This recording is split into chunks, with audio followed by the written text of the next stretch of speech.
awfully close. I'm sure they're looking at the photo, and that will really set the tenor for this entire afternoon because of how close these two teams will be. A relay win here, a second place, a fourth place, a seventh place there really will make the difference between who ends up conference champion.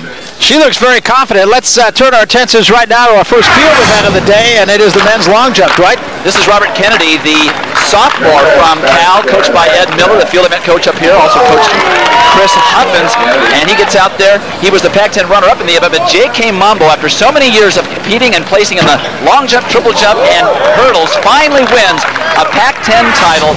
He will be in 3 events today as well. Mambo winning it over Kennedy, and then you will see the 3rd through 6th place finishes and points for UCLA in 4th and 5th. And USC, of course, one of the favorites. Let's talk for just a moment about the women's hammer throw, kind of a new event. Women's hammer earlier in this afternoon. Christy Tolson getting out there. Very good technique Tolson has, as well as a great shot put. Coach Art Venegas, of course, very, very good at all of the throwing events, even though he is now the head coach. And Tolson has been one of his athletes that has been so good over the last couple of years, also entered in the shot and discus.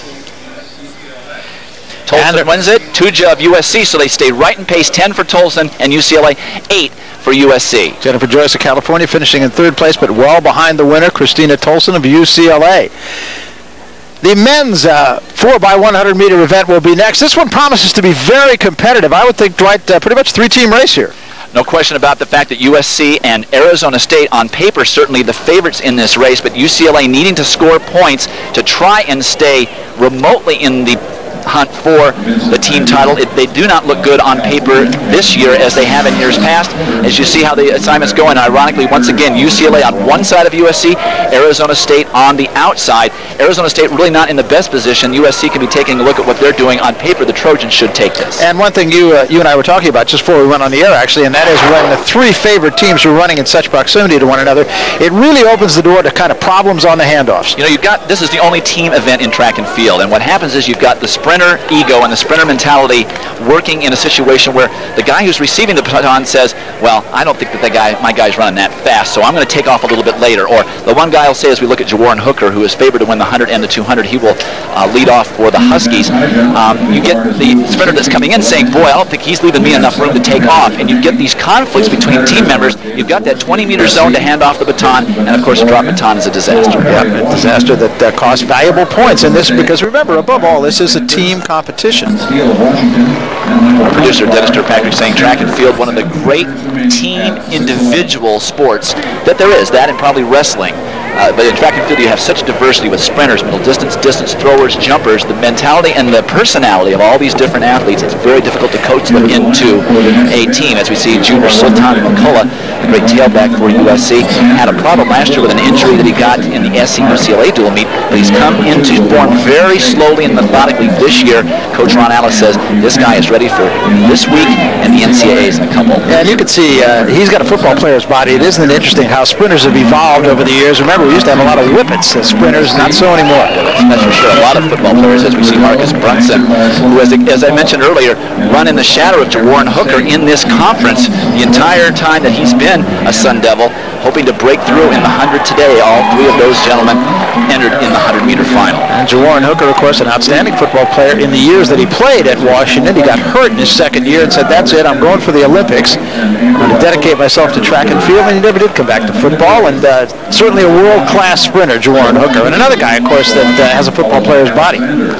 And this is a guy who probably eventually will seriously run the 400 meters. His coach is a pretty good 400-meter runner in his own right. Not Lee bad. Evans, the Olympic champion from '68, former world record holder, and he really has trained this young man out of a football body and into a long sprint body. Look to see Jawarren Hooker make the world championship team in the 400 this year. And how many great 400-meter runners has Lee Evans trained? Of course, he was the guy that really put Nigeria on the map so far as producing great 400-meter runners. Exactly. Evans is obviously, not only was he a great runner in his own right over at San Jose State, but also knows the mechanics, understands how to train a 400-meter runner, turned this football/sprinter into a serious quarter-miler. So we are just about set to go with the men's 4x100. Hooker will have the disadvantage of starting from the outside lane number 8, but a terrific starter, and it's going to be everybody's job to keep up with him. Miguel Fletcher will run the first leg for USC. Danya Burscher will be the first man for UCLA, and the leadoff leg for ASU will be Vince Jones. Interesting to see Marcus Brunson of ASU on the second leg, traditionally thought of as the longest leg in the 4x100. If he takes the stick early in the zone and passes it late, he can run up to 120 meters, and he certainly has the strength to maintain his speed over that distance as we're still looking at Jawan Hooker. You can see he's not quite as thick in the upper body as he has been in years past. Twice he has won both the 100 and 200 meters here at the conference and is placed in the 100 meters in the NCAA, as we see Brunson getting ready to take the stick from his teammate Vince Jones. Brunson running the second leg. A lot of balance here. Sultan McCullough will run the anchor leg for USC, so a lot of strategy going on in this particular event by the coaches. And if SC is smart, and Ron Alice, a very, very good coach, has coached sprinters and relay people his entire career, as we look at Sultan McCullough getting ready on the anchor for USC. If everybody runs a conservative race, conservative passes, USC has the horses to win this race handily.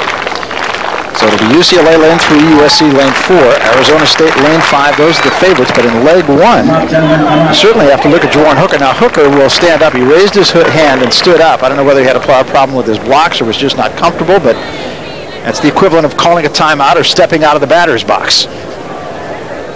And he's out there running blind out in lane 8. And a sprinter shouldn't care really who is running behind him. He's just going to run like someone is chasing him to slit his throat, and then hopefully he will give his teammates a little bit of a lead that they can maintain and get up there for points. And it's the norm for him. People usually are running behind him. Outside of him in lane number 7, Arizona, Washington State will be in lane 6. California and Stanford, the two inside lanes. California lane 1, Stanford in lane number 2. On your marks.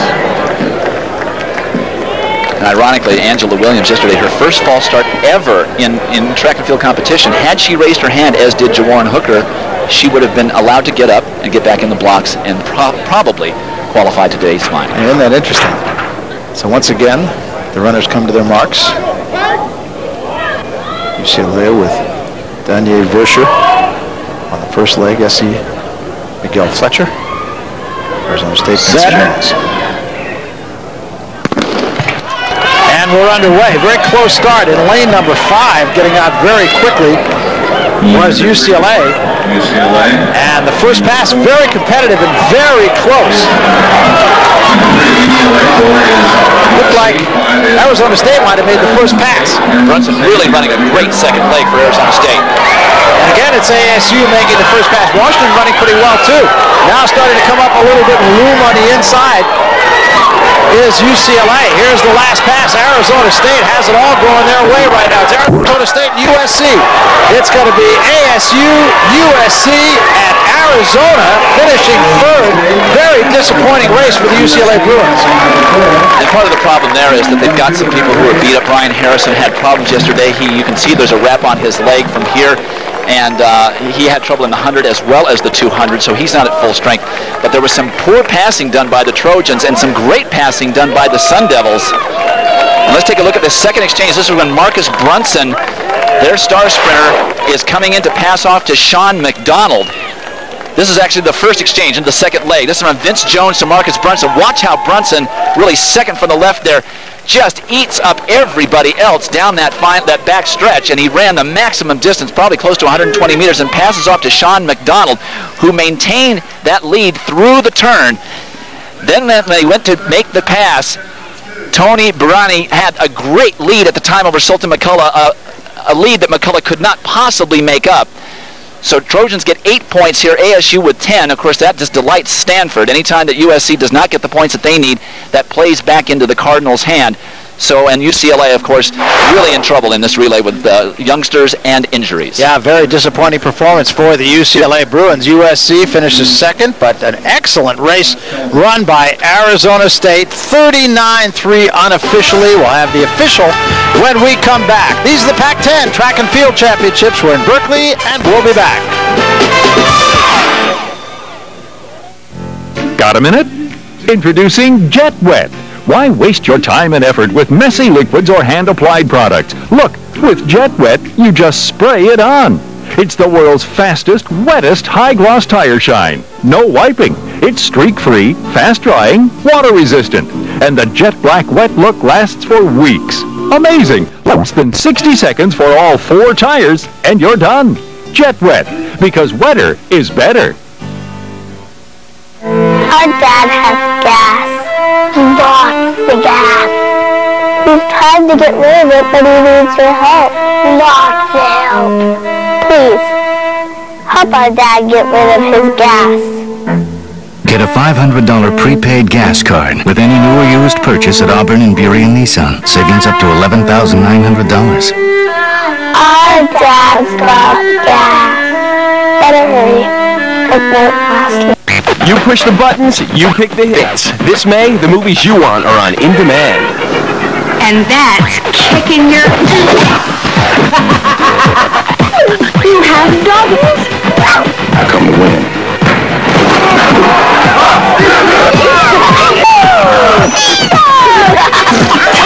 Don't quit on me. Get the hits you want delivered home on In Demand. You rule.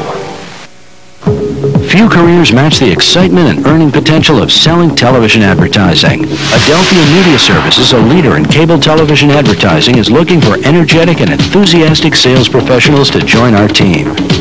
If you're success-oriented and have a dynamic personality, maybe you should be in television, selling ads on America's premier cable networks. For more information on this exciting opportunity, call our regional office at the following number.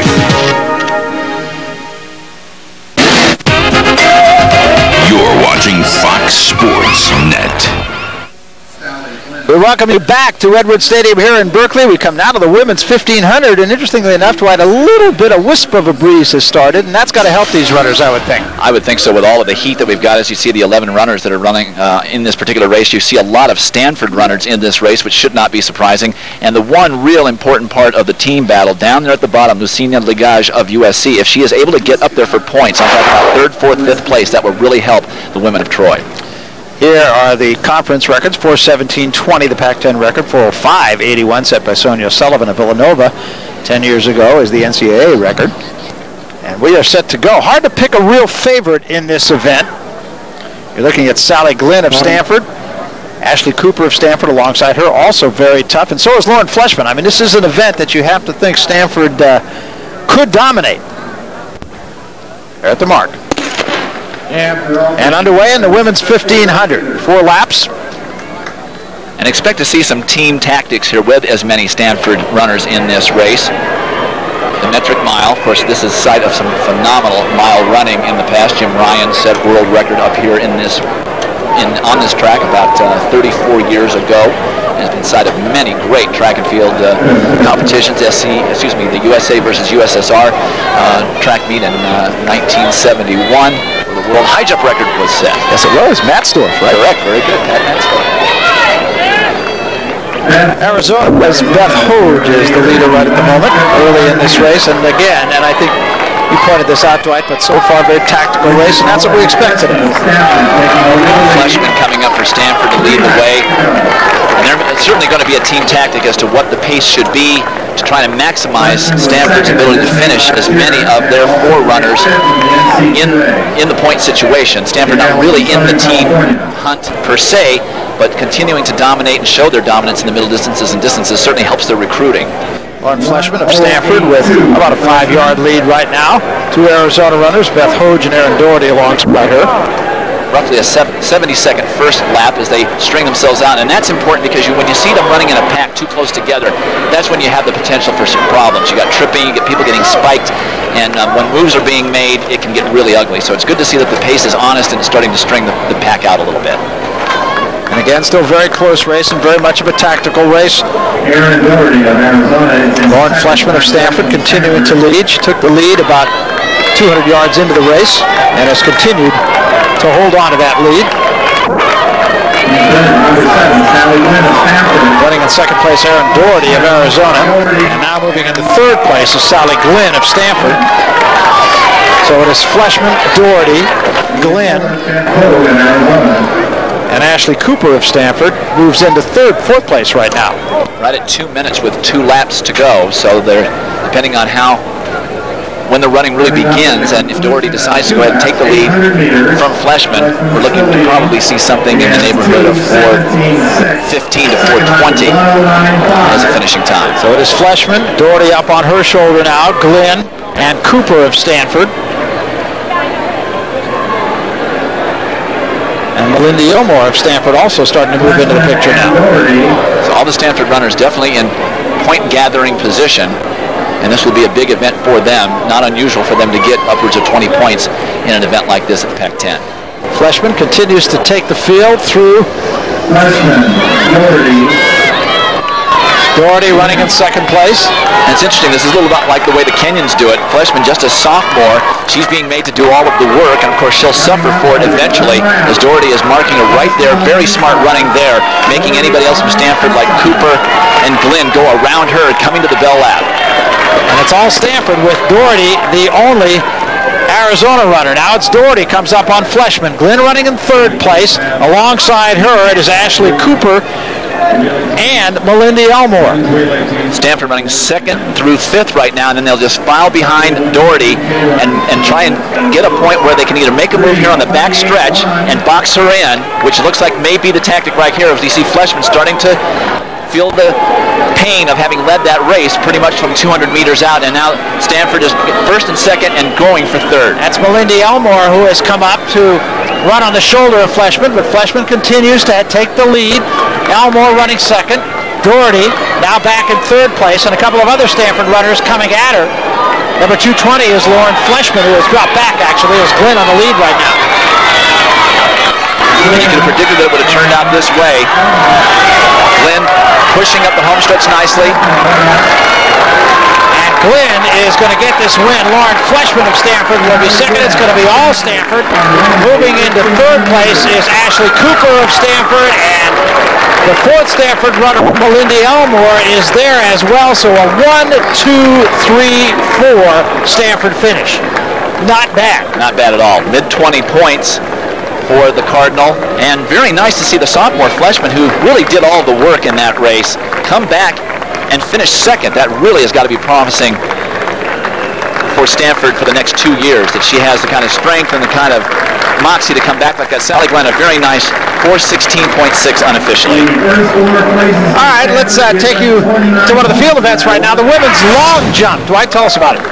From SC, Stephanie Jones from Hacienda Heights was fourth in the 2000 edition of the long jump. She gets out here 20 feet 1.5 inches, which was good enough for second, and good points for the women of Troy. But the winner from Washington State and Lidingö, Sweden, Agneta Rosenblad, runner-up last year, wins it this year, and way out distances second place, 21 4 3/4. She was also fourth in the 100 hurdles last year. The senior from Washington State wins it handily. Stephanie Jones of USC getting some second place points, and Tatiana Obuhova, mostly a triple jumper, but hurt herself getting those sixth place points for the Trojans.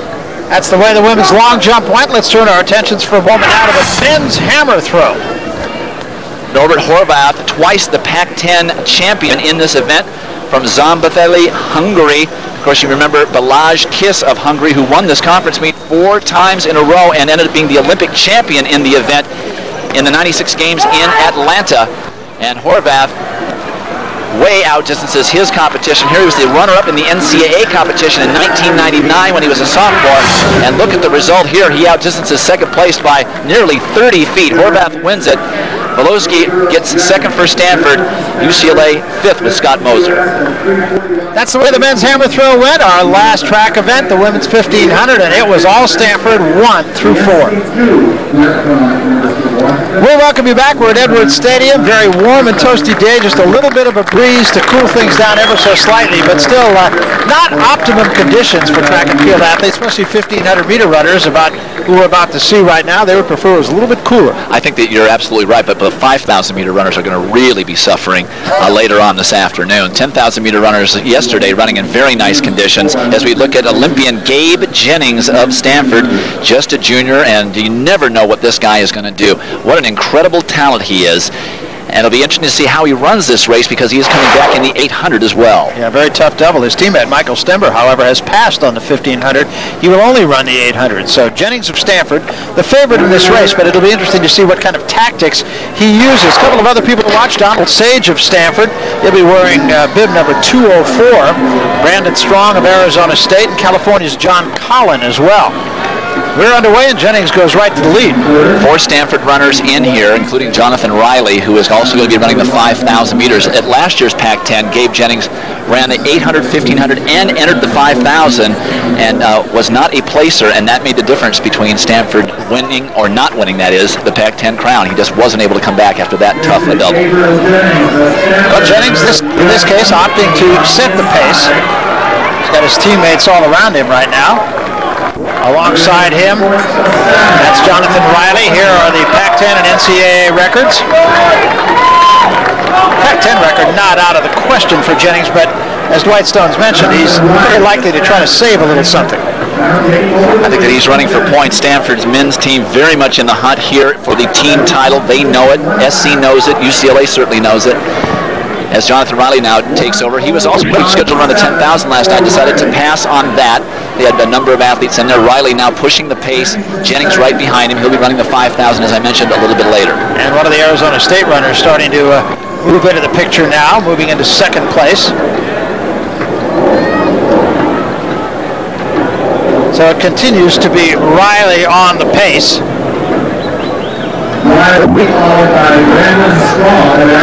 Brandon Strong of ASU is the man who has moved into second place now. So it is Riley, Brandon Strong, then Jennings. Back of Jennings, it is Donald Sage. And now coming up alongside to challenge is Ian Johnson of Washington State.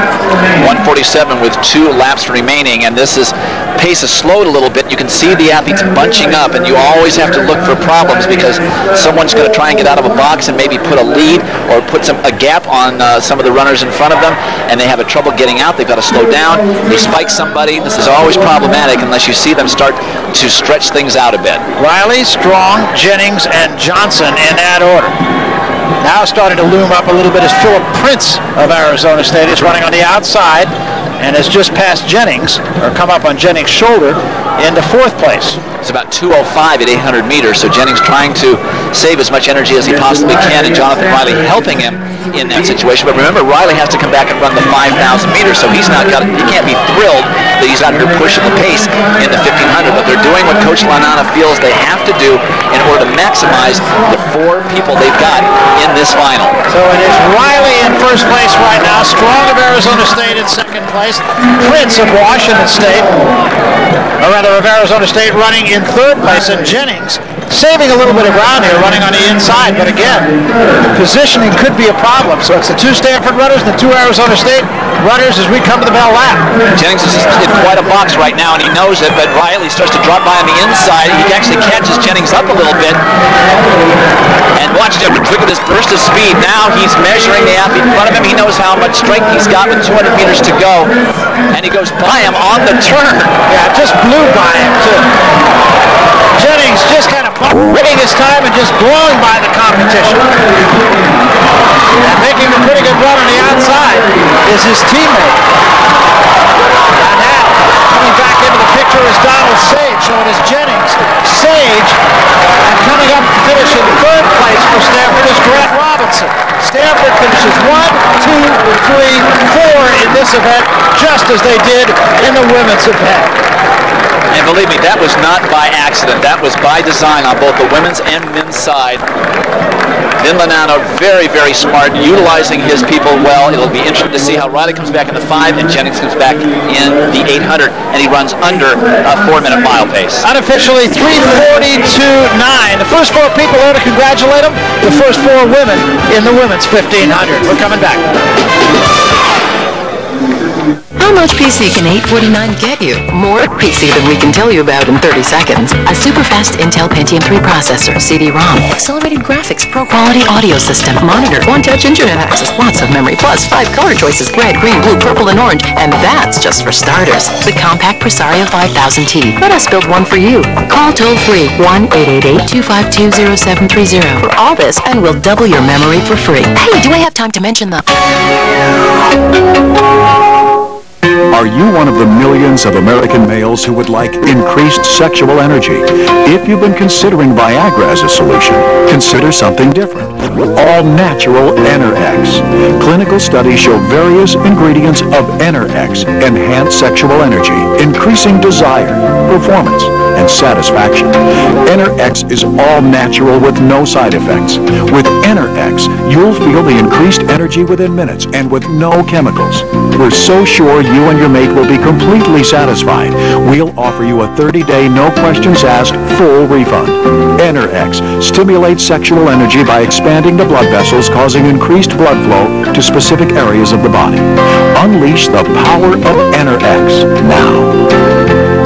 Call 1-800-428-9360 toll-free, and it will be delivered discreetly to your home. Get results using the safe, all-natural alternative, Enter-X.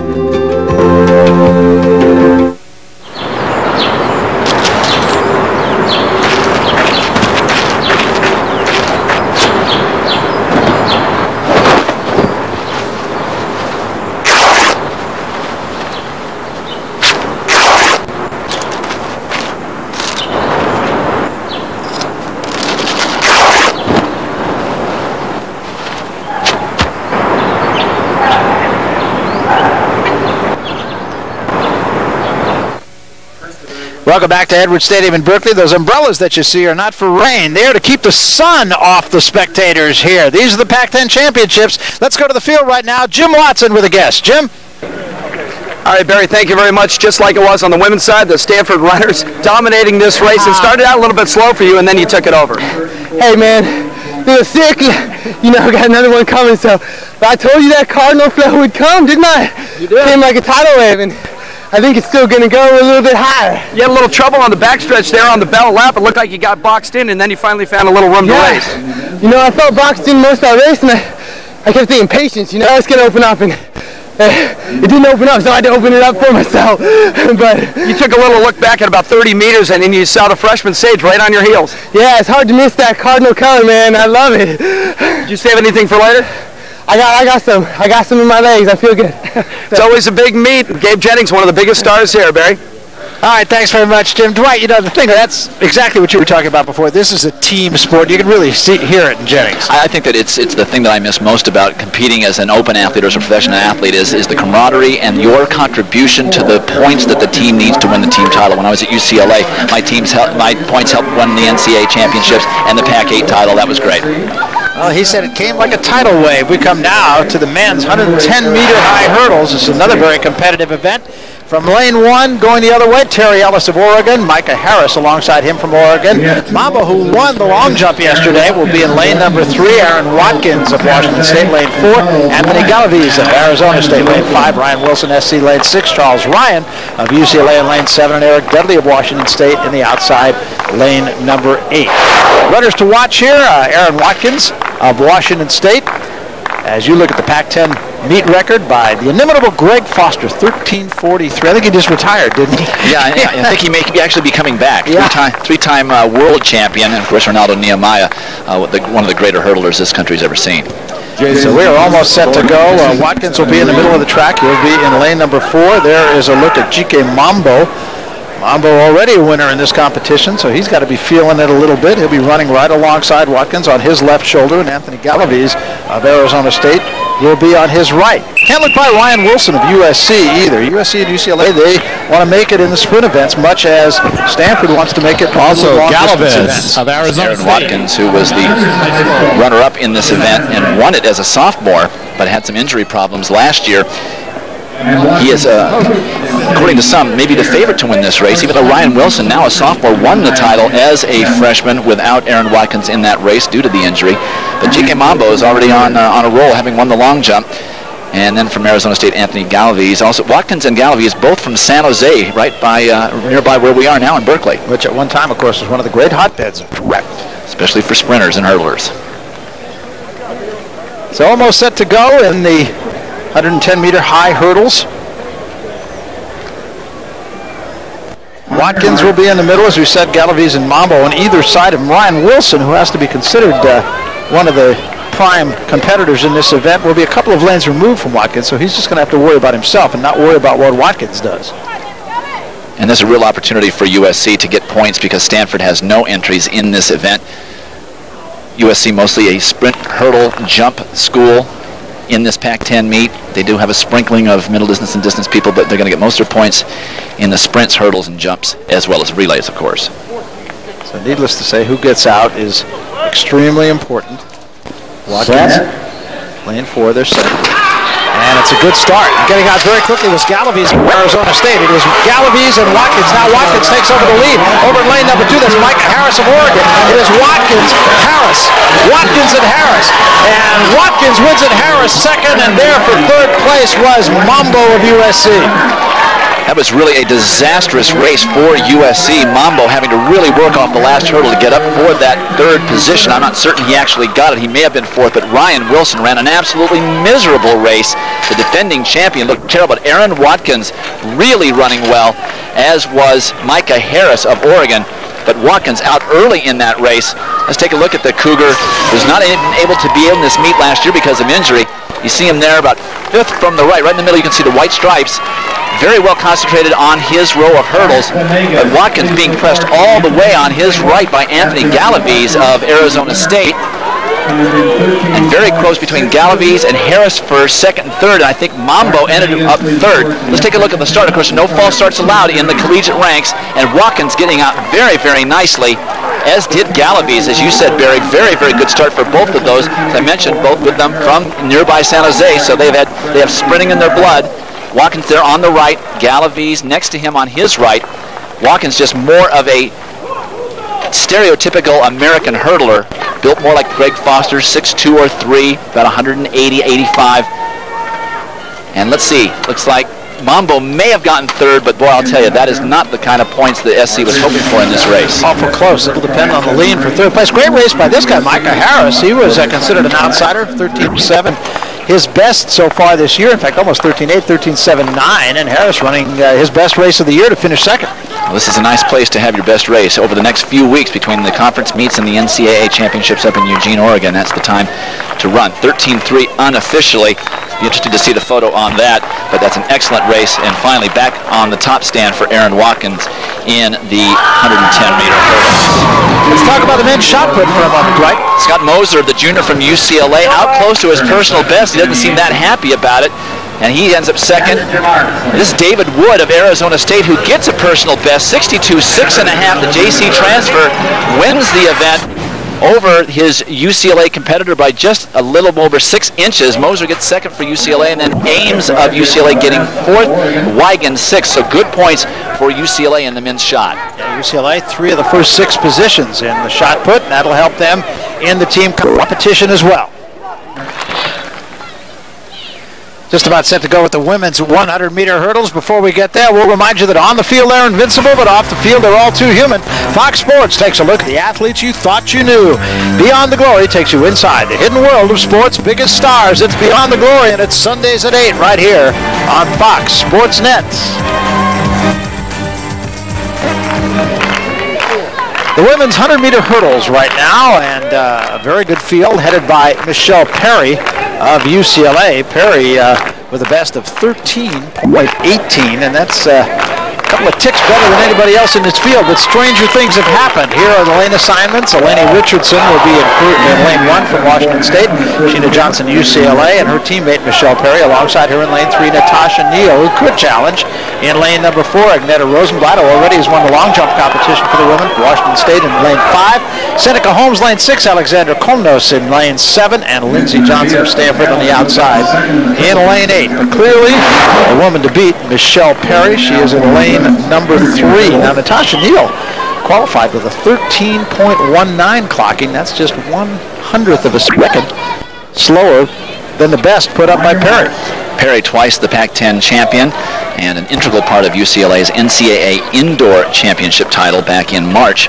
But Coach Jeanette Bolden is really depending on Perry to win this event as well as the 400-meter hurdles. Those points very important in the team battle against USC. And then the freshman, Sheena Johnson, who runs on their 4x1, if she can get up there in the top 4 for points, and she has run the times in order to do it, that would be a bonus for UCLA. So Perry in lane 3, Neal alongside her.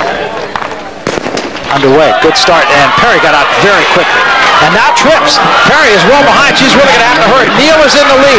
Perry back for second. Neal hits a hurdle. It is now Perry, Neal, and coming on strongly is Rosenblatt. It's Perry, Rosenblatt, and I'm not sure Neal got there for third. It was very close between her and UCLA's Sheena Johnson. So all kinds of trouble for both the lead runners. And Coach Bobby Kersey, who sometimes comes in and helps Jeanette Bolden with the hurdles. Of course, he had two good ones, Jackie Joyner-Kersey, his wife, and Gail Devers. As you see, Michelle Perry got a great start, but so did Natasha Neal. Perry on the right, Natasha Neal in the middle, and Perry really stumbles badly off the first set of hurdles, but gets her composure. It's a long enough race where you can make a mistake like that in this level of competition. Then Neal hits one. Then Perry comes on. She's in her rhythm. Perry going to win it easily, and then on the inside, Sheena Johnson of UCLA coming up for fourth. Agneta Rosenblatt of Washington State gets second. Natasha Neal did hang on for third, and didn't lean. She was so disgusted with herself that could have ended up costing him a point. Well, what an interesting race. We keep talking about distance races being tactical. I think Perry did well not to let herself get ruffled by the fact that she took a misstep. She didn't hit a hurdle, and that won the race for her.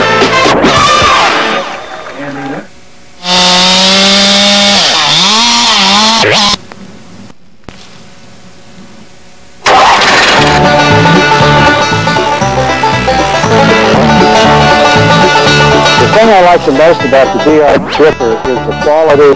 This is a first-rate, what I would call industrial strength piece of machinery for a private homeowner.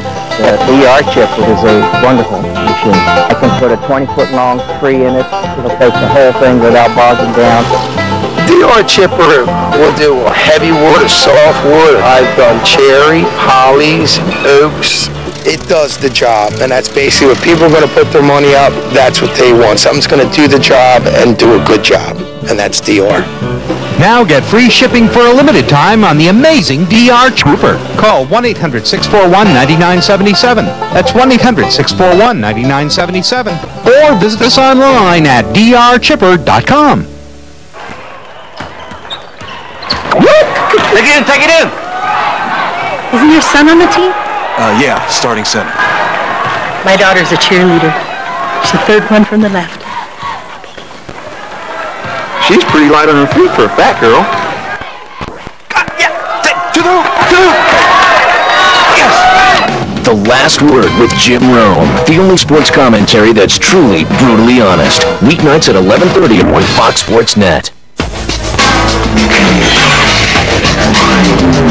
Every move, every story, every weeknight. That's a classic! Oh, you believe it? This is Totally NASCAR. This is Fox Sports Net. Totally NASCAR, your exclusive destination for all that good NASCAR is. Before we get to the women's 400-meter dash, let's go down to the field right now. Jim Watson with the winner of the women's high hurdles. Jim? Thanks, Barry. Well, we got the winner we expected, but maybe not the way you expected that race to go. A little trouble early on for you. Yeah, I got out pretty good. I think I hit the second hurdle, so I had to come back strong in order to catch her to win the race. Oh, it happens. Did you think you were in trouble when you hit that first hurdle, or did you think you had time to make the comeback? No, because I know that if I have a clean race and I pull my trail leg back to the middle, I can go and get a person. So I knew what to do to get it done. It's unfortunate that I had to hit that hurdle. Yeah, and it looked like Neal had a chance to win that race, and then she hit a hurdle. Did you see that happen in front of you? Yeah, she did, and that's when I knew I had to move. All right, thank you very much. Congratulations. We'll see you later. Thank you. Michelle Perry wins it for UCLA. She'll be back in the 400 later today. Yeah, looking for a little bit more for the UCLA women. We come now to the 400-meter dash for women, and this should be a very competitive event. Lanes 3, 4, and 5. Carla Estes of USC. She's wearing the long gold socks. Jonah Smith of Stanford will be alongside her, and Adia McKinnon of UCLA in lane number 5. But, Dwight, I have to think this one's up for grabs. 4 freshmen in this final, including the favorite, Adia McKinnon of UCLA, who has the fastest time in the Pac-10 this year. She will be running out of lane 5. A good spot for her on this particular track, but right inside her from Stanford, third last year, Jana Smith. But you see Adia McKinnon, just a freshman, and has run in the mid-52-second range this year. There's Jana Smith. She was third up in Eugene last year at the Pac-10 meet. And also for UCLA down in lane 1 is another freshman, Nicole Gaskins, So the Bruins are flush with quarter milers for the next 3 years. And again, very important for the Lady Bruins to do well here point-wise. Only one Trojan in this race, Carla Estes, but she has had great experience, a senior, and is always in the hunt. Second best time in the Pac-10 this year. So Adia McKinnon, with all her competition running behind her in the lanes inside of her, and there you see the Pac-10 and the NCAA record. They're set. And underway, and a good clean start. McKinnon got off fine. Smith tripped, went down, and she's out of the race for all intent. She gets up and starts running, but it'll be to no avail. That is Adia McKinnon moving up on the stagger. Also running well, Elena Davis on the outside in lane number 7, but it is McKinnon making up quite a lot of the stagger. It is McKinnon and Davis, and also Joni Smith of Arizona State running well. It depends to see how McKinnon, how her strength is held up through the season to see how she can make the move here.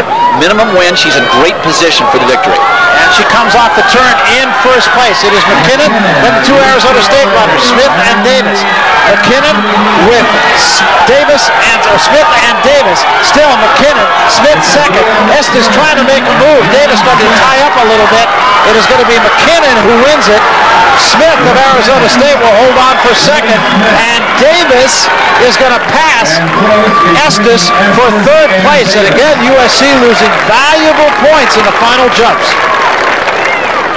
So Estes loses that third place position. Gaskins, the freshman on the inside, ends up 7th for UCLA, but the winner, McKinnon, very important points. That'll be 12 points for the Lady Bruins from the first and the 7. Now look at the stumble in the beginning. Unfortunately, Jana Smith, the senior from Stanford, who was third in this event last year, takes a couple of strides and then stumbles. So they do not call the race back because that was not a block problem. And unfortunately, she goes down right at the beginning. No chance whatsoever to be effective in the race. Perry lifting nicely off the turn after leading most all the way, running a very strong backstretch, and then slingshotting off the turn. But she's getting tight in her shoulders, just a freshman. And just on her outside, Joni Smith of Arizona State holds up for second. Estes really fading badly down on the inside, ends up fourth. You see them coming off of the final turn, number 79. That is the freshman, Adia McKinnon. Carla Estes is number 314. I guess you can't really see her. There is McKinnon, number 270.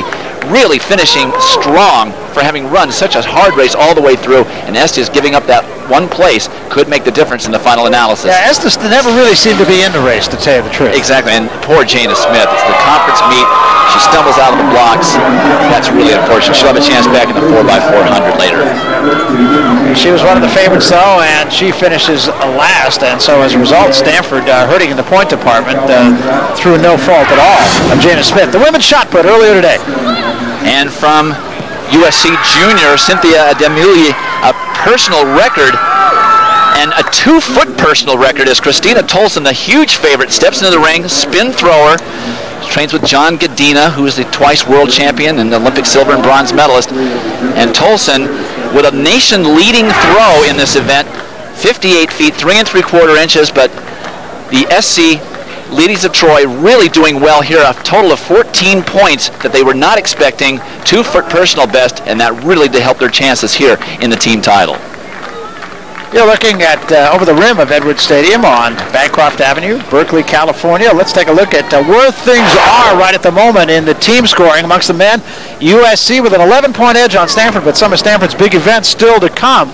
Washington State doing very well. They're just a point behind Stanford right at the moment. UCLA back in 4th place. Did that surprise you at this juncture? It's a little early. Most of the points from yesterday are still weighing heavily as we haven't had that many events finished, and we've got all the field event finals today as well. So still plenty to come. Let's take a look at how the women stand right now, and it is extremely close, of course. California not really expected to be amongst the contenders when all is said and done. UCLA and USC right there. Oregon is there at the moment as well. Stanford is in 5th place, but everybody expects Stanford to move up, and that it should be between Stanford and USC and, of course, UCLA when things are said and done. Well, that's right. Let's talk about the women's javelin. Now, Barry, this is University of Oregon freshman Sarah Malone. She competed in the Olympic trials last summer as a high school athlete. and she gets second place here at the Pac-10s. But this is the story in the Pac-10 women's javelin. Inga Stasiljante, the freshman from Vilnius, Lithuania, and USC, just 19 years old, and she has been tearing it up all season long. She should place very high in the NCAAs, 173 feet, 11 inches here at Cal to win her first Pac-10 title as a freshman. Malone gets second, and you can see USC snuck in there for some points in sixth place with Leslie Erickson. So that was the story of the women's javelin, and we turn our attentions now to the men's 400-meter dash. And again, a very competitive race, it appears. Mike Kenyon of Arizona could be considered the favorite in this, but he's got a lot of company. Andre Ammons of USC alongside him in lane number 4. Michael Campbell of Arizona State leading an Arizona State contingent in lanes 5, 6, and 7. So 3 runners from Arizona State, a couple from Arizona, a couple from UCLA, and Andre Ammons, the one USC runner. There isn't one real standout runner in this field. Michael Campbell certainly has the ability, second in the Pac-10 last year at this event, but Michael Kenyon down in Arizona in lane 3, third in the 400 last year. They're set to go. And Campbell in lane 6 got on very quickly. In lane 5, rather. Michael Campbell of Arizona State. Look at him make that big jump coming up on the shoulder of Andre Ammons of USC. There's a problem going out early is that you still have to run the other half of the race. The wind is not an issue here, but him going out this quickly could be. All the Arizona State runners do it pretty well right here. Michael Campbell, Tony Berrien in lane 6, Jason Barton in lane 7. They come into the final straight right now. And that is Campbell in first place. But he's got a lot of company. Berrien coming hard.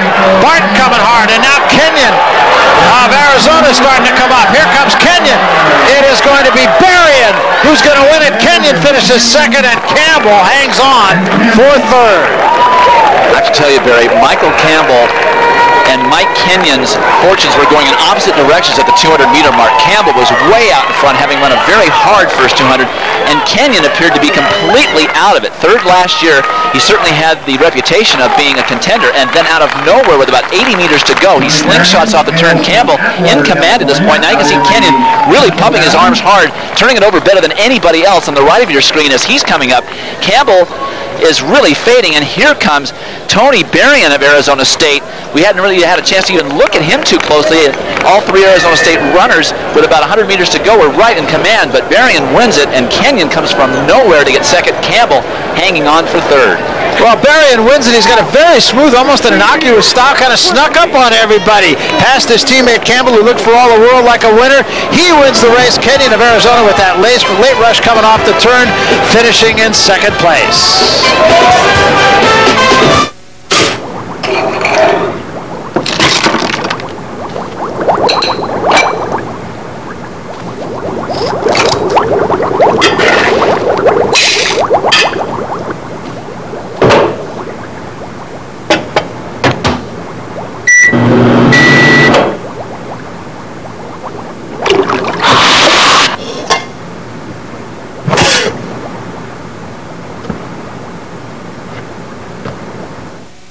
To a taste of the tropics at the Silver Dollar Casinos to dine, save, and play. Enter at any Silver Dollar Casino this month for the guaranteed hotkey Jeep Wrangler giveaway May 30th, sponsored by Hewling Brothers. Silver Dollar Casinos. Enter today. The Northwest has a nightly sports report dedicated to hometown teams and hometown highlights. Your teams, your town, your show. The Northwest Sports Report, nightly at 10 on Fox Sports Net. What is a hero? Are heroes born, or are they made? In after-school programs, your kids will uncover hidden strengths, discover they have the power to change their future, and find the hero inside themselves. Let us know you on after-school programs in your area. Call 1-800-USA-LEARN. After-school programs, helping kids find the hero within. Look at your day from a fresh perspective. Watch First Outlook. Get everything you need to be prepared before you head out the door from the experts at the Weather Channel. First Outlook with Cheryl Lemke and Rick Griffin, weekday mornings from 5 to 7 Eastern. Brought to you by Adelphia Media Services in Coeur d'Alene and Moscow Pullman. Net. You're watching Fox Sports Net. There is an easier way to find a job. The Pac-10, together with JobTrack.com, bring you the largest job listing website, exclusively for students and alumni. It's where over 400,000 businesses have come looking for talents just like yours. The Pac-10 and JobTrack.com, the fastest track between school and work. Check it out at your school's Career Center. What? Dean's List. Due to time constraints, we now move ahead in the program. Welcome back to Edwards Stadium in Berkeley. These are the Pac-10 men's and women's track and field championships. A reminder that weeknights at 11:30, it's The Last Word with Jim Rome. Really telling it like it is on the Nightline of sports talk shows. The Last Word with Jim Rome. Weeknights at 11:30, right here on Fox Sports Net. And we welcome you back to Edwards Stadium here, Bancroft and Oxford Avenues in Berkeley, California. All kinds of history at this stadium. Pleasure to see a couple of world records here, and there have been a gang of them going all the way back to Cornelius Warmerdam. 15 feet, first man to break 15 feet in a pole vault, actually, 1940. Grover Clemmer wound up teaching and coaching at City College of San Francisco for many years. Warmerdam did it again in 1942, and the great quarter miler Herb McKinley did it a couple of times. Lon Spurrier, guy who ran in the Pac-10 conference, Glenn Davis. And Ray Norton, former Olympian, in 1960. Jim Ryan broke the mile record. Pat Matzdorf broke the high jump record, 7.5 and change, if I remember right. 7.6. You got it. We're coming back.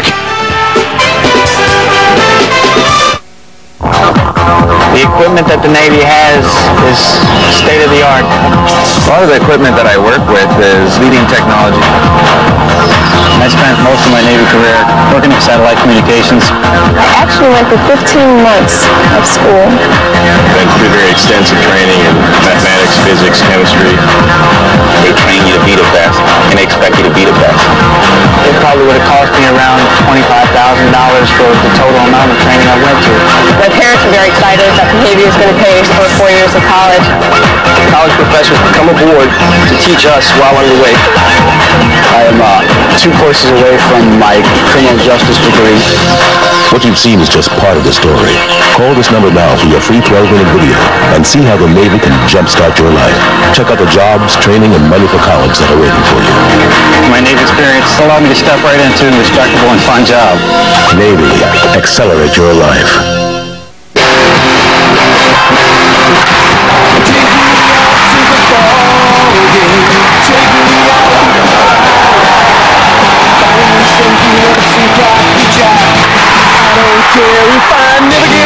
Thursday night baseball on Fox Family. We're bringing the game home every Thursday at 7 Eastern, 4 Pacific.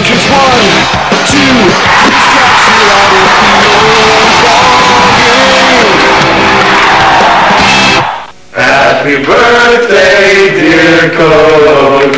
Happy birthday to you. So what did you wish for, Coach? I wish I hadn't wasted my life coaching a no-talent Division III team.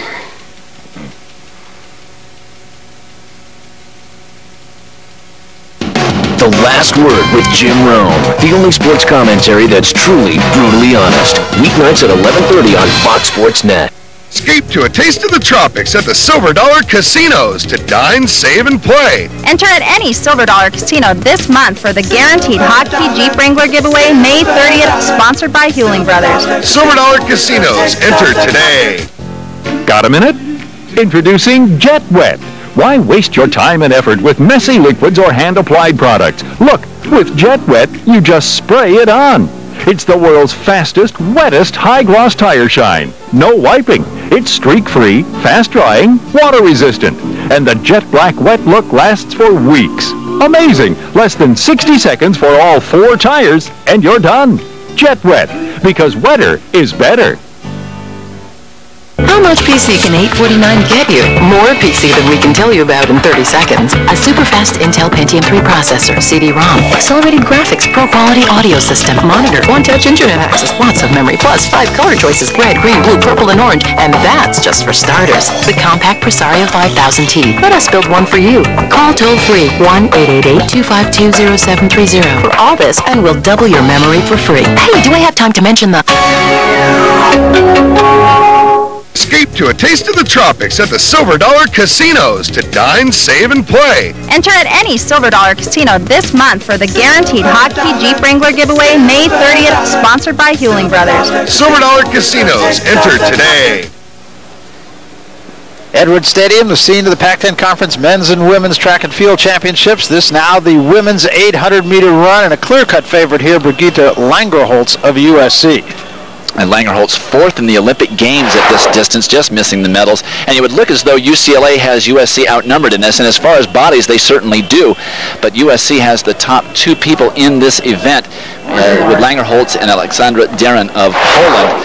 And this is going to be a big, big event for both the Trojans and the Bruins. As far as the team title is concerned, how many of the Bruins can actually get out there and score? Isani Williams of UCLA, the junior, many people picking for second to break up a sweep by Langerholtz and Deren, but it'll be interesting to see the way this race unfolds. Perfect conditions. They will run in lanes until they get around the first turn, and pretty even start. Lena Nilsson on the outside moves up quickly, so too does Isani Williams of UCLA, but the race won't start for probably another 400 or 500 yards. It is Langerholtz who comes to the inside first.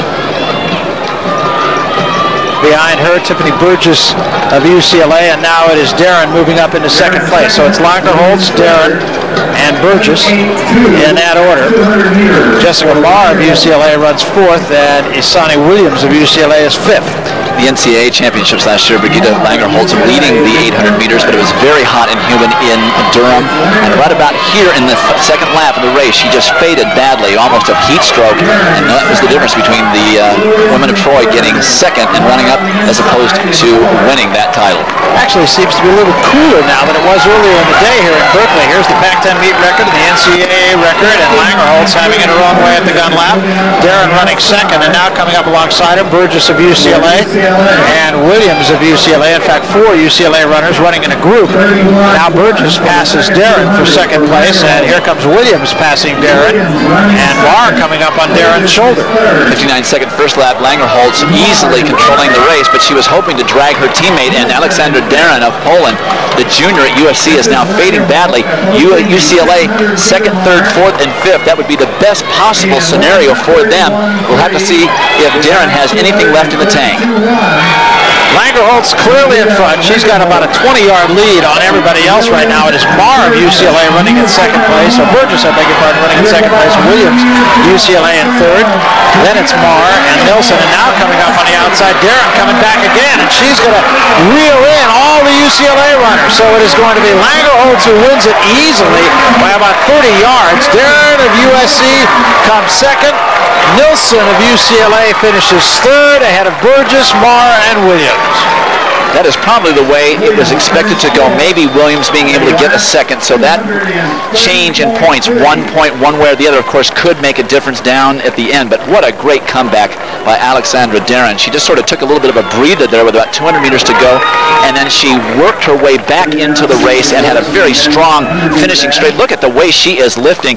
She looked to be out of it with 200 meters to go, and UCLA seemed to be feeding off the fact that she was no longer in the race, almost counting their points that they were going to get from second to fifth place. Instead, they ended with third, fourth, fifth, and sixth, and the women of Troy sweep it with a 1-2 finish. 2:01.87, unofficially the winning time for Brigitte Langerholtz, the fourth place finisher in the Olympic Games, and clearly the class of this field. All right, let's, as you look at Brigitte Langerholtz, let's take a look at results in the men's pole vault.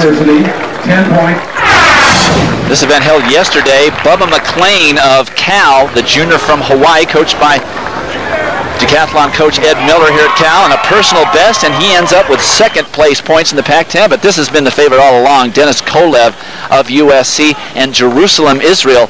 He sets a school record and 18-4.5 and avenges his loss last year. Not really avenging it, just moves up one because Toby Stevenson is no longer eligible in the Pac-10, but Kolev wins at 18-4.5, more than a foot over three guys at 17-3. UCLA able to pick up points in 3rd and 5th. Pretty good history of pole vaulters at USC. A look over the rim of Edwards Stadium here on the UC campus in Berkeley. And we come now to the men's 800 meters, and a real opportunity, I would think, here, Dwight, for Stanford to put more points on the board. 4 runners in this final, Gabe Jennings and Michael Stember, both on the Olympic team last year. Stember ended up being as an alternate, with Jennings running in the 1500. He won the 1500 earlier. You can see the 4 athletes. Kevin Elliott of USC, up till a couple of weeks ago, had the best time in the conference at 800 meters and really was instrumental in USC ending that 22-year drought against UCLA in the dual meet. Paul Moiti of UCLA will be hard-pressed to get up there for big points.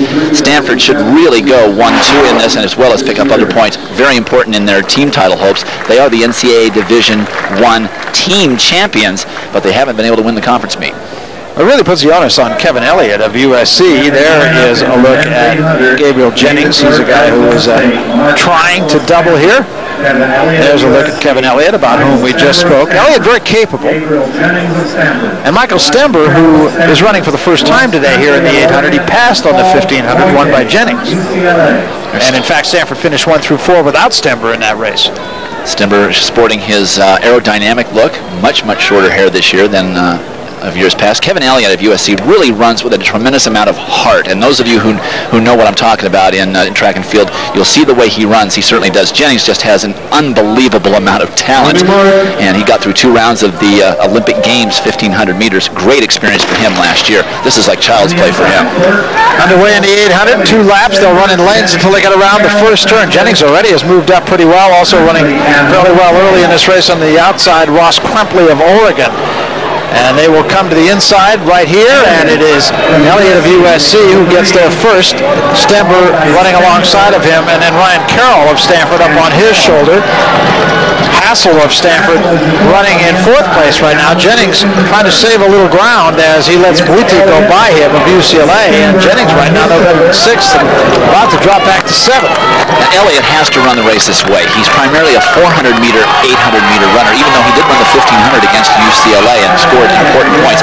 But what he has to do is try and slow this first lap down as best he can, and then use his superior 400-meter strength and speed in order to try and run these guys down. Stember and Jennings and those guys, they want to rely on their strength as 1500-meter runners as they go through at about 56. You can see how slowly he tries to pull this through, and he pulled it off so far. Yeah, did a pretty good job. He continues to lead. Stember runs 2nd.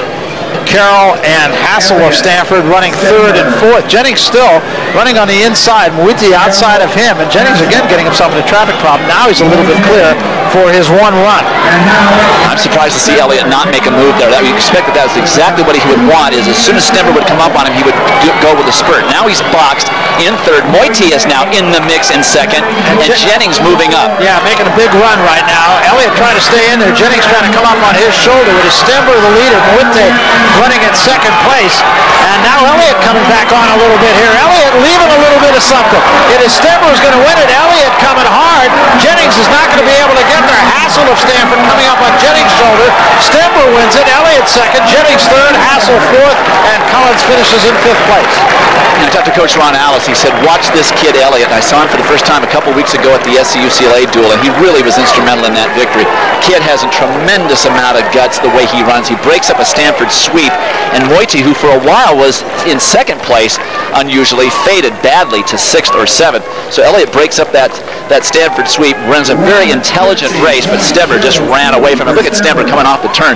It wasn't much out of him either to go through at 56 or 57, and he has plenty left, has good basic speed. But look at Kevin Elliott. He is just pumping away. No chance to catch Michael Stember, but he put himself solidly in 2nd place, ran a smart race, and 8 important points for USC in that team battle. Yeah, that's big, and it was obvious Jennings did not have very much left. Remember, he told Jim Watson earlier, yeah, I got a little something left in the bag. Not sure he did. So Stember is the winner, unofficially 149 and 8. Stanford does well, but Elliott breaks up a Stanford sweep. We're coming back. Still tied in the bottom of the 11th between the Off-Brands and the Tire Factory. All right, guys, let's finish this and roll out of here with a win. Hancock up the bat, Dunlop on deck, Cooper in the hole. Kelly leads off at second with Hancock at the plate. Coach signals the runner. There's a base hit to right. Kelly's rounding third. The throw to the plate. It's over. Tire Factory wins. Kelly's getting mobbed at the plate. I hate it when they do that. The Tire Factory. It's as easy as... Let's see the perfect notebook through your eyes. A big vivid screen, a fast Intel Pentium 3 processor, one-touch internet access. How about the power to turn heads? Oh, you'd like a deal.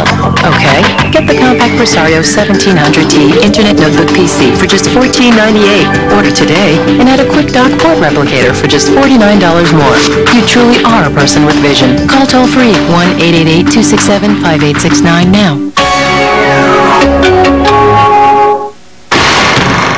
Sunday Night Fights on Fox Sports Net. Pound for pound, the best fighters in the world go toe-to-toe.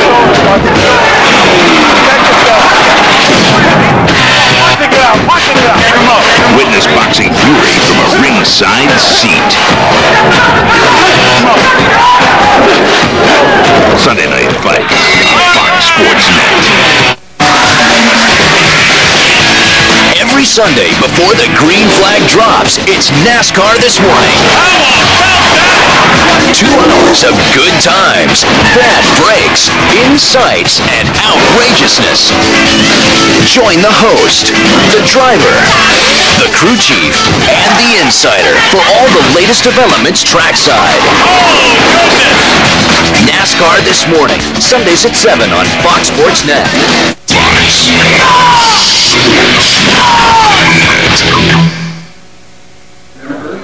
Barry Tompkins, Dwight Stones, Jim Watson. We're in Berkeley on a beautiful day. It actually, we expected it would be upwards of 100 degrees, and it has not really approached that. In fact, if anything, it's a little bit cooler as this meet progresses than it was earlier today, because there is a little bit of a breeze. The women's 400-meter hurdles now, what a grueling event this is.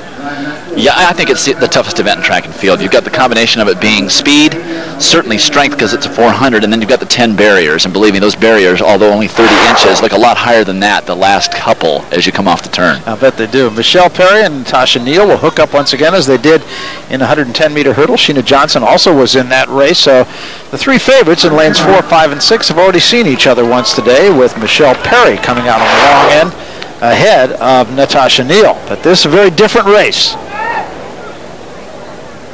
So important that 100-meter hurdle victory that she was able to pull off. Had a major disaster over the second hurdle and was able to take advantage of Natasha Neal of USC having a similar disaster later in the race. But Sheena Johnson, the freshman, she has the fastest time in the conference this year. It would be very interesting to see how well she runs here. Very important for both schools how they place in this race. Well, Neal got a great start. She's first over the first hurdle. Neal just picking people up here. Neal with a commanding lead right now. The question, of course, can she hold it?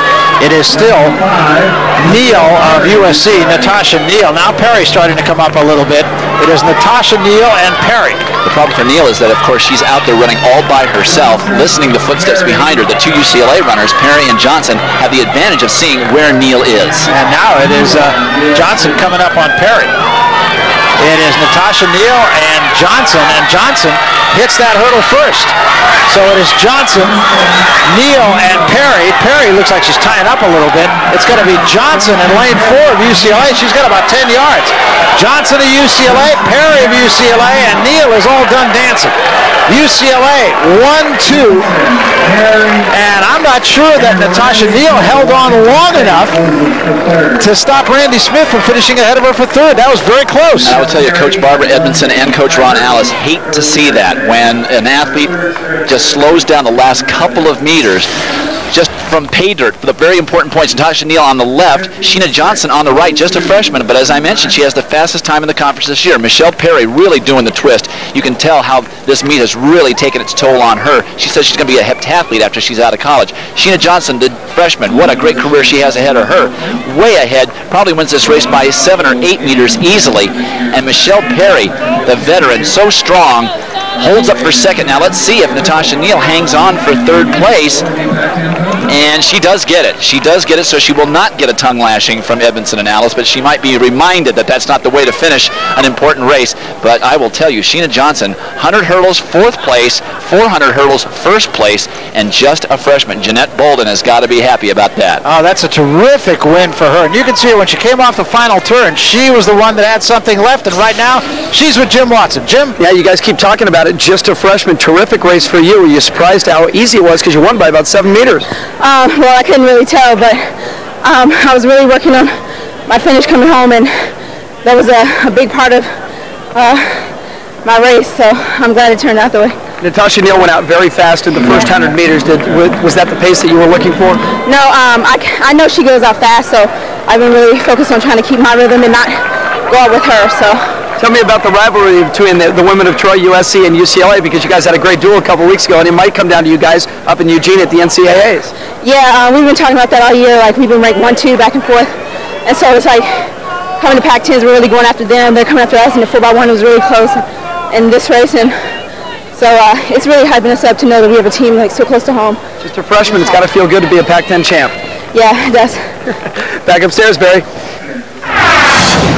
Men's high jump. Let's look back, Dwight. This is Jason Bonus of Oregon, who won the Pac-10s last year in dramatic fashion, jumping 7.5, just a junior. This is Michael Punikvar, a sophomore, redshirted last year. He won the Pac-10 as a freshman, and he wins on a jump-off, clearing 7.4 and a half. He's from Canada. He wins it now for the 2nd time. Bonus 2nd, and David Jaworski, the freshman from Poland and USC, picks up valuable 3rd place points. Well, what's happening to American high jumpers these days? Well, that's a whole long discussion. The event is in a down cycle generally, but in the U.S., the men's and women's, they've got some work to do. Speaking of work to do, men's 400-meter hurdles. Very tough event, as we said. Ryan Wilson of USC, who will be in lane 4, clearly the one to beat in this event. I'd say so. He did not have a very impressive finish in the 110 hurdles, where he was the defending champion, so maybe a chance to redeem himself. At the USC-UCLA meet, right in the middle of the track, they're 4th and 5th, lanes 4 and 5. Ryan Wilson was trailing John Hall coming up the finishing straight, and Hall tripped over the 10th hurdle badly. Wilson wins the race, and that was instrumental in that 22-year drought being avenged. USC finally winning the men's dual meet against UCLA. Ryan Wilson certainly has gotten better and better at this event, but it's the hardest event in track and field, and if I'm him, I'm staying with the 110 hurdles. Not a bad idea, but right now he's got to be thinking about this event. Qualified with the best time, 50.82. John Hall alongside him, runner-up in the 400-meter hurdles last year to USC's Felix Sanchez. So those two next to each other, but beyond Wilson, pretty wide open. Jules Dumia of Arizona, big guy. Big for an intermediate hurdler. And also out in lane 6, Eric Dudley, the junior from Washington State. He was 3rd in this race last year. So the runners on their marks. Set. False start. That's Dumia, I believe. Well, he's gone. Very tall for an intermediate hurdler, which is not a bad thing because you want to try and take as few steps between those hurdles as you can. Of course, the great Edwin Moses taking 13 strides between hurdles the whole way. Kevin Young of UCLA, the world record holder, also a very tall, rangy athlete. Dumia from Dakar, Senegal.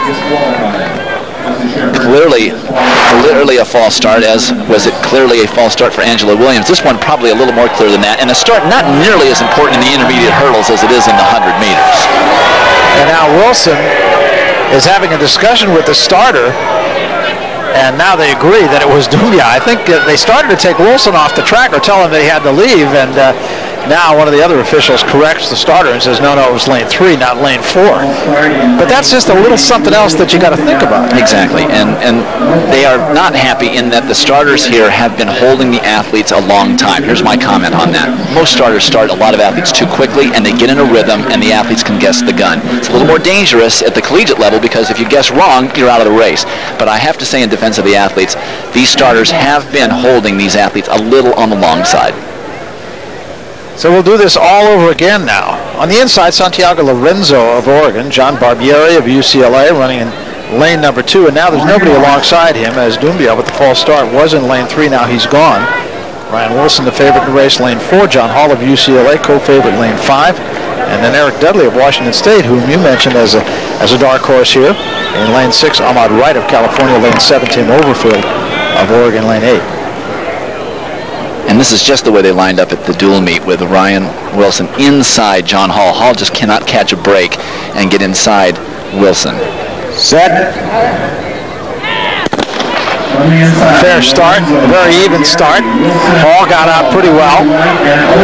Hall making up a little bit of a stagger right now. It is Hall reaching the hurdle first. And he's lucky in that he's got Dudley right outside of him, a very, very capable hurdler. So you can see those three athletes, 5, 6, and 7, the lanes running very evenly at this point. Wilson, though, starting to make it up.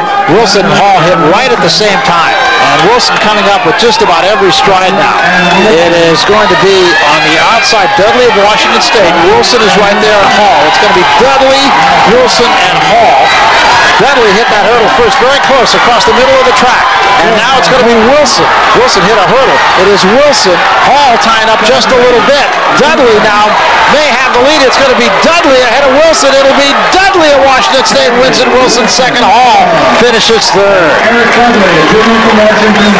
Unofficially 50.62. Those three have all been running right around the 50 seconds flat area pretty much all season. And poor John Hall, a real chance for redemption there. Ryan Wilson may be satisfied with getting second place there, but those extra 2 points couldn't have hurt them. As you see, they almost all came off the final turn together. 2 hurdles to go, just about blanket across them. Wilson a little bit in front. Here you see, pretty close together, even though Wilson gets a little bit turned on there. That's the 8th hurdle. Now they come down the finishing straight. He hits 9, but it doesn't really seem to slow him down at all. He hit it real solidly with his foot. Wilson leading at this point, but Dudley really starting to put on the pressure. Then off that, a great 10th hurdle for Dudley. Wilson just gives it up, content to take the second place, and Hall for UCLA third. 50.53, officially a very solid time. Yeah, good race for Eric Dudley of Washington State. The Cougars put themselves on the board. He's the winner of the 400-meter intermediate hurdles, and we're coming back to Edwards Stadium in Berkeley right after this. Our dad has gas. He bought the gas. We've tried to get rid of it, but he needs your help. Lots of help. Please, help our dad get rid of his gas. Get a $500 prepaid gas card with any new or used purchase at Auburn and Burien Nissan. Savings up to $11,900. Our dad's got gas. Better hurry. It won't last long. Let's see the perfect notebook through your eyes. A big vivid screen, a fast Intel Pentium 3 processor, one-touch internet access. How about the power to turn heads? Oh, you'd like a deal. Okay, get the compact Presario 1700T Internet Notebook PC for just $14.98. Order today and add a quick dock port replicator for just $49 more. You truly are a person with vision. Call toll-free 1-888-267-5869 now. Got a minute? Introducing Jet Wet. Why waste your time and effort with messy liquids or hand-applied products? Look, with Jet Wet, you just spray it on. It's the world's fastest, wettest high-gloss tire shine. No wiping. It's streak-free, fast-drying, water-resistant. And the jet black wet look lasts for weeks. Amazing! Less than 60 seconds for all 4 tires, and you're done. Jet Wet, because wetter is better.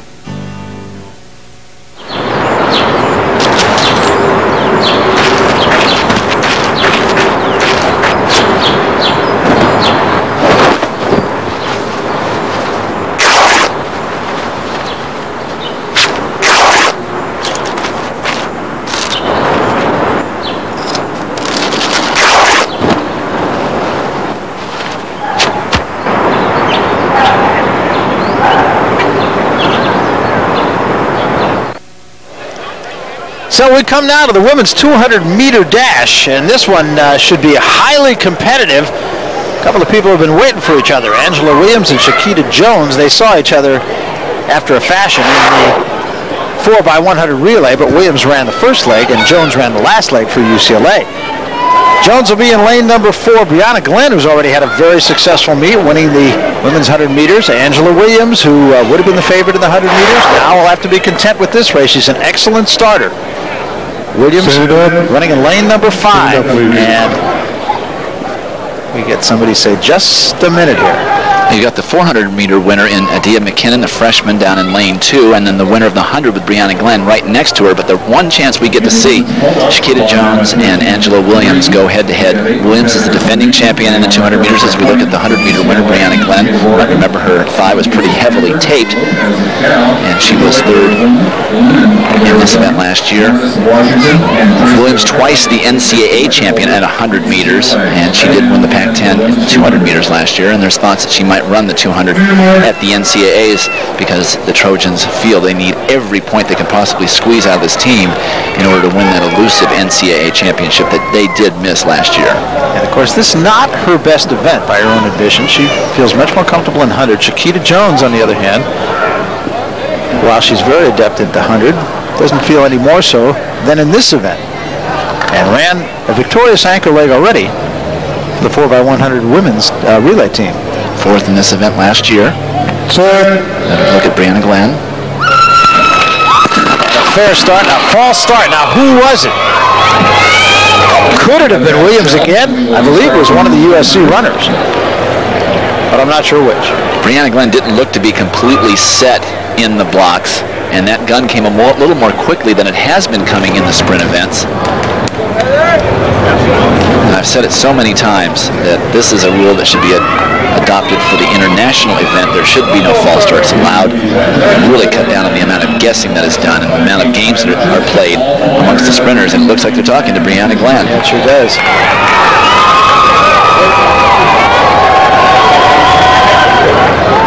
She's appealing as hard as she possibly can. She's still out there behind her blocks. So the appeal did not fall on deaf ears.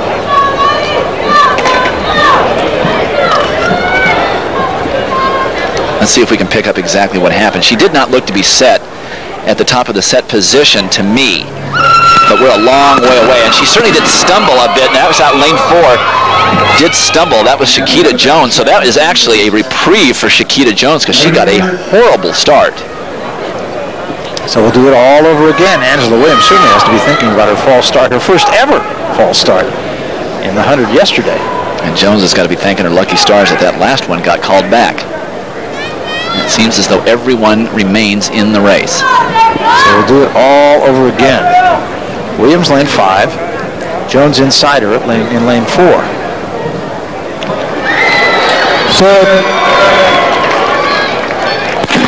And we have a fair start.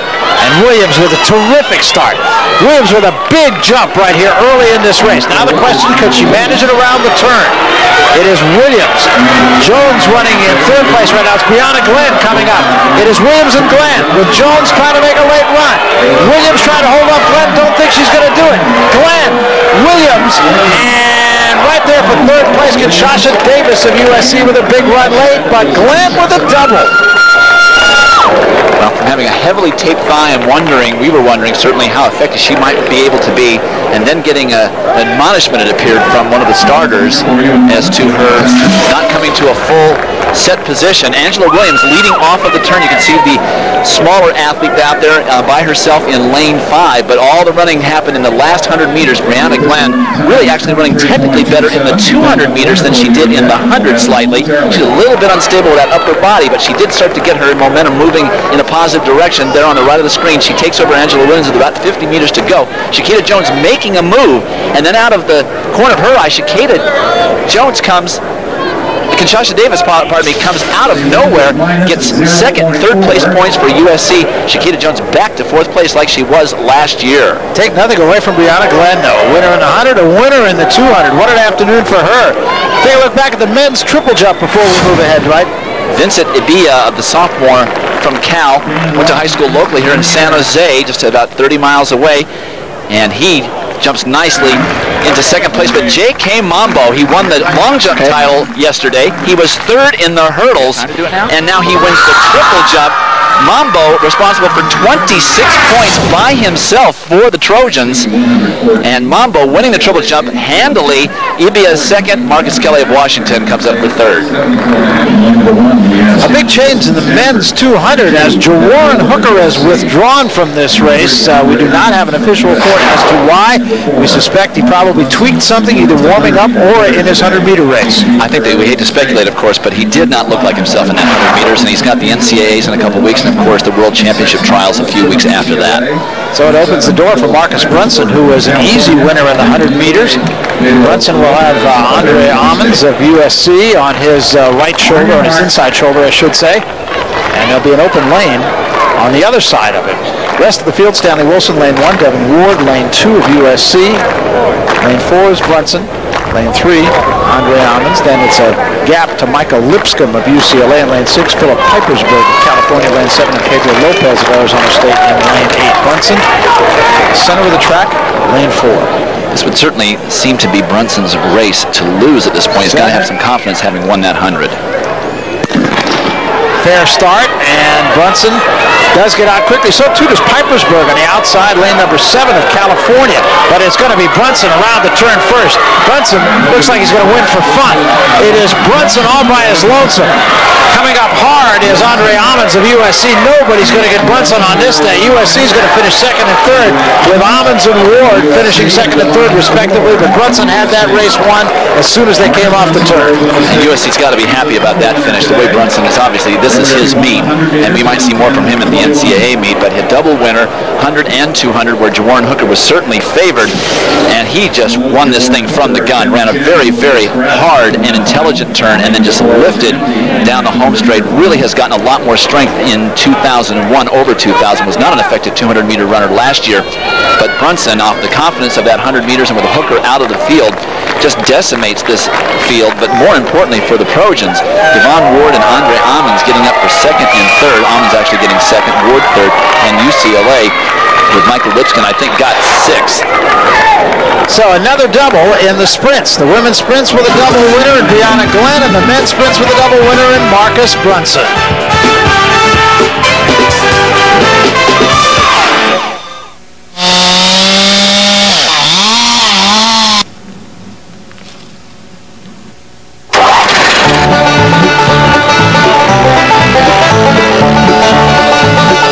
The thing I like the most about the DR Chipper is the quality.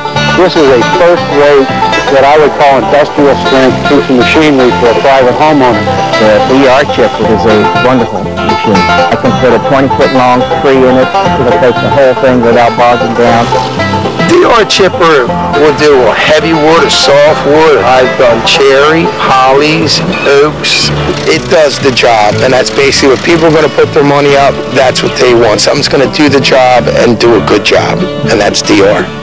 Now get free shipping for a limited time on the amazing DR Chipper. Call 1-800-641-9977. That's 1-800-641-9977. Or visit us online at drchipper.com.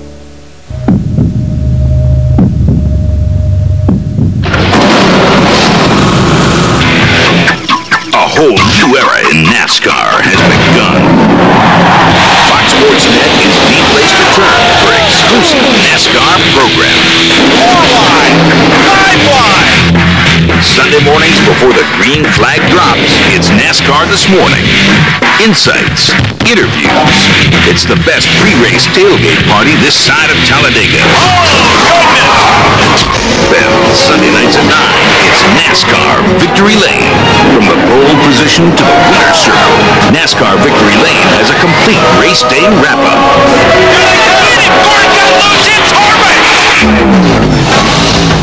Every move, every story, every weeknight. Totally NASCAR, part of your all-access coverage. Weeknights at 6.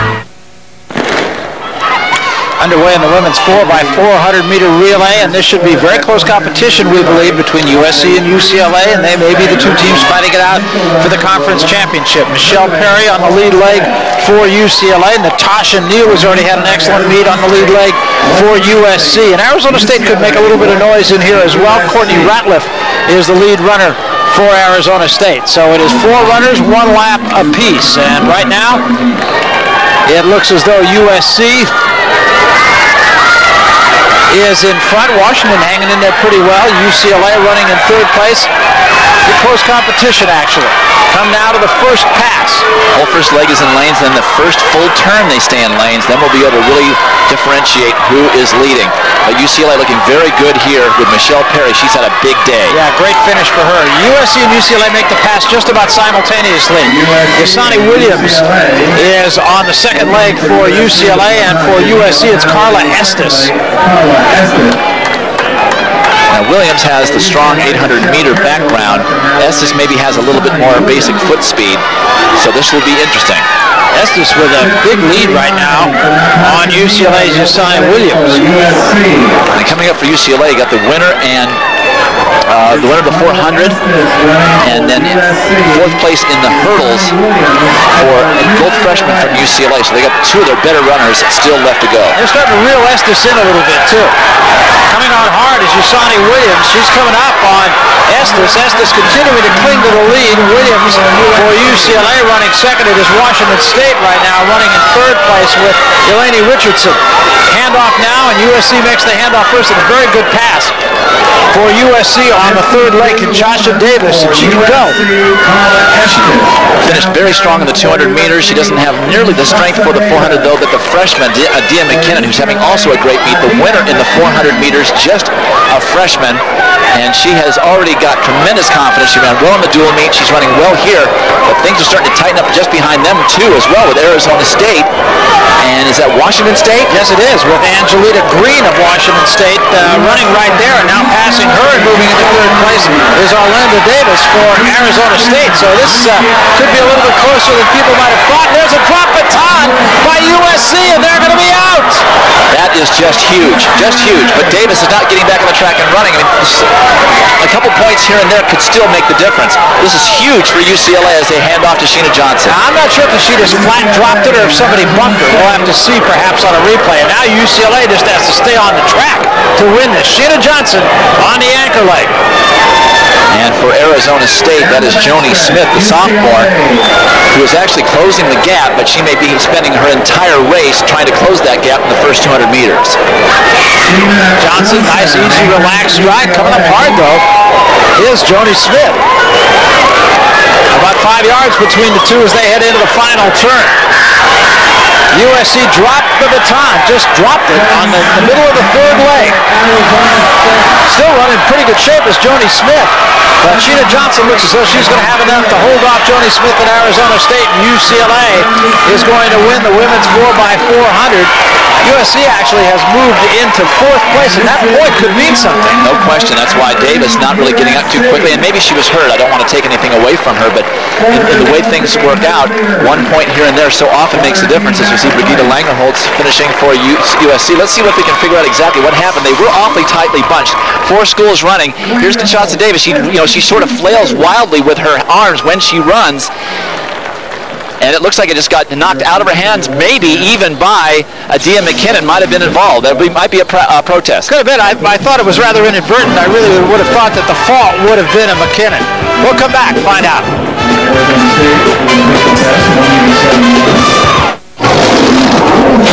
You know how they get like that? They get like that by eating the meat.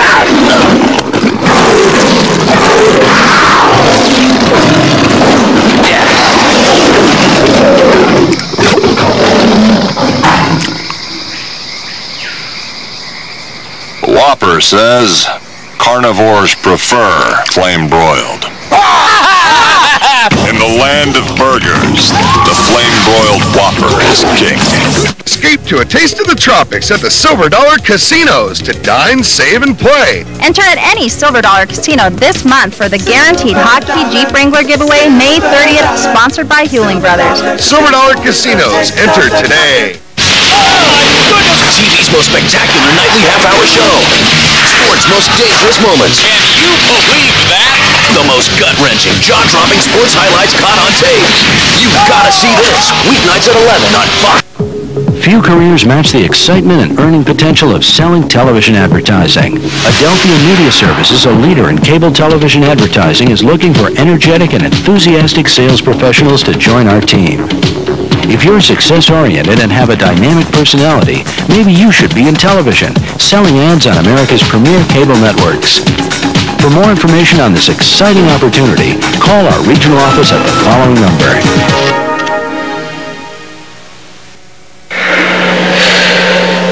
I miss that guy with all my heart. We shared classes together, we survived the lectures, and we took the tests, and we told the jokes. But now I must look at the empty desk, with an empty heart, unable to rest. While all the other kids laugh and play, I only remember that one day when my best friend Jeff was taken away. I love you, Jeff.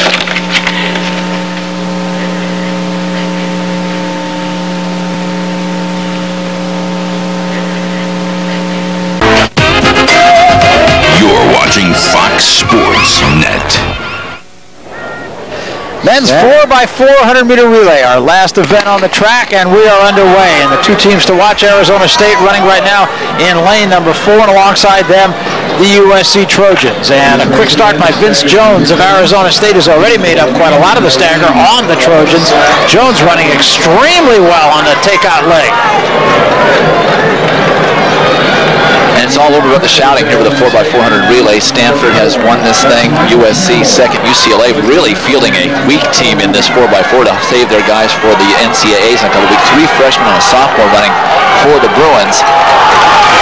Well, and a quick start by Jones has kind of lapsed a little bit. Right now it is Stanford. And running the first leg for the Stanford Cardinal and getting there first was Evan Kelty. First handoff now. SC made a very good handoff. Arizona State, as it looked on paper, in the lead at this point. They've run 3:03 this year. And that's Marcus Brunson on the front end. Brunson is already a 2-time winner in the 100 and the 200, trying to stretch out and run the 400 here. Busy day for him. UCLA, rather surprisingly perhaps, running in second place right at the moment. Running the second leg for UCLA, Kyle Erickson. And you and I have different lineups for Arizona State. I've got Jason Barton and you've got Michael Brunson. So I think it may be Jason Barton, who's just the freshman. He certainly did go out slowly on his leg. And now Andre Ammons of USC starting to close the gap. Mike Kenyon of University of Arizona putting his team in contention. And Arizona State takes off first. On my sheet, that's Pete Lopez, the junior from Arizona State. And that's Ryan Wilson for USC following close behind. He's had a busy day. Fourth in the 110-meter hurdles and winning the 400 hurdles. And UCLA getting into third. That is Denier Verscher, freshman. So it still remains Arizona State, USC coming up hard though. UCLA in third place, Arizona running in fourth place right now.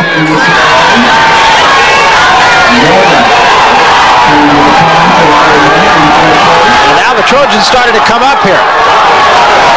And Arizona State will hand off to the 400-meter champion, Tony Berrien, senior.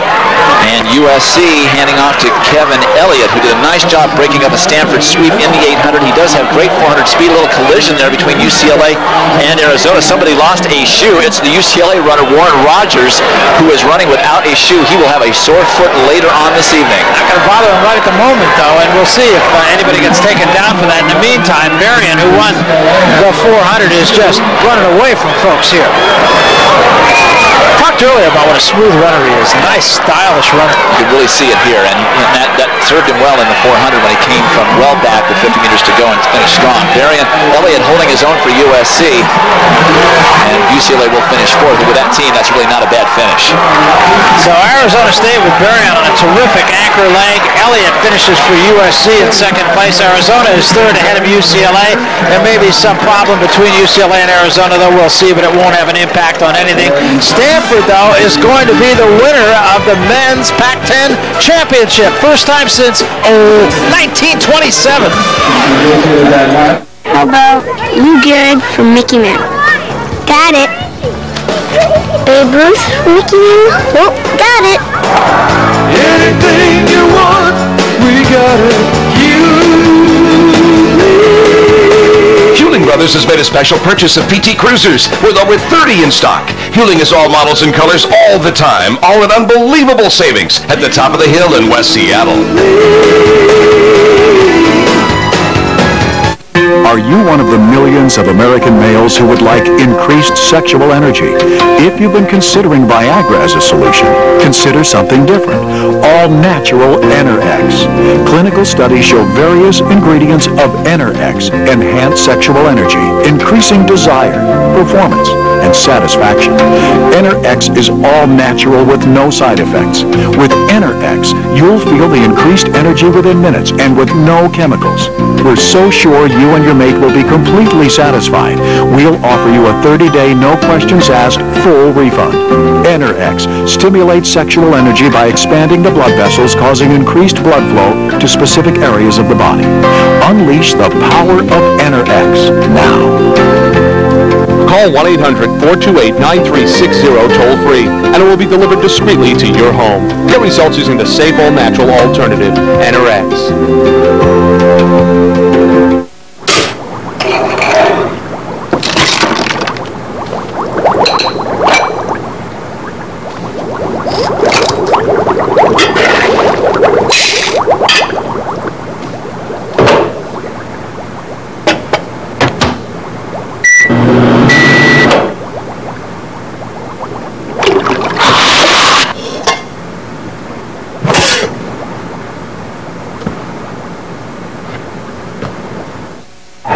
Welcome back. Well, Stanford does it for the first time in 74 years. They won it in 25, 26, and 27, but a long dry spell in for Vinlanana.